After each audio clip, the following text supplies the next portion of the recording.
Hi everyone, I'm Teresa the teacher and I'm still in the Frauenkirche in Dresden, Germany. For all difficult vocabulary you should go under the video and the spelling is there. Here you can see some beautiful pictures on the ceiling of the dome, on the inside of the dome. There are some golden bits over there, but it's not really gold, it's gild. Gild is fake gold. And you can see that that part of the building is gilded. Gilded means covered in fake gold. And you can also see some benches here, but when benches are in a church, we don't call them benches, we call them pews. Pews. So gilded, a dome, and some pews. I think this is a Protestant church. It looks really awesome. And I'm also going to show you what it looks like on the outside, alright? So I managed to get outside. This is what the church looks like from the outside. Incredibly beautiful. Those darker stones, you know, there are lighter stones and darker stones, and the dark stones are the original stones.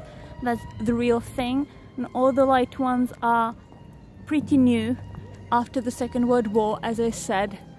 So only the grey dark stones are what survived the bombardments, which were very controversial because it killed a lot of people, destroyed lots of historical monuments, and I mean it was a part of ending the war, but at what cost, you know.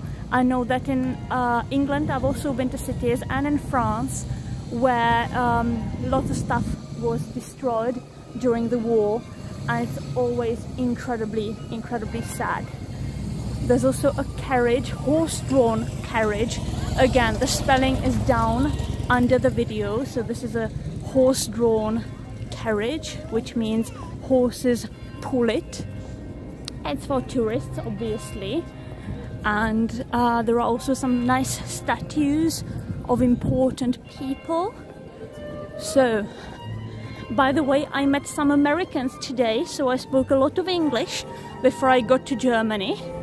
On the train from Prague to Dresden, there were some American people. They said they were living in Prague now. They had just moved to Prague and they were pretty confused. I gave them some tips on living in the Czech Republic. We spoke a lot, and I even gave them some tips concerning traveling, and they didn't know that face masks were still obligatory, which means you must wear a face mask in Germany when you are on a train right now. They didn't know, so I told them, and I also gave them some of my extra face masks because I'm a crazy person. I always have a lot of extras. So you can see a person playing a violin in the square, and yep, this is the Frauenkirche, the church, and I'm also going to show you the statues. Look, there's the tourist information center where I talked to a German lady. Very instructive, very interesting for me.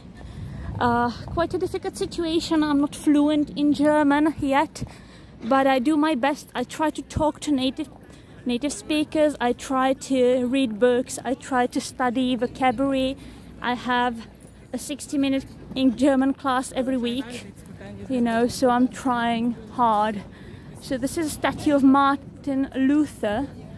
Martin Luther was a very important person who started a Protestant church, basically, because he didn't like what the Catholic Church was doing.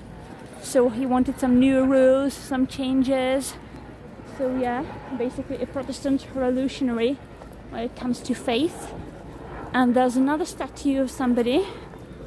Oh look, there's also a very old bell, probably a church bell.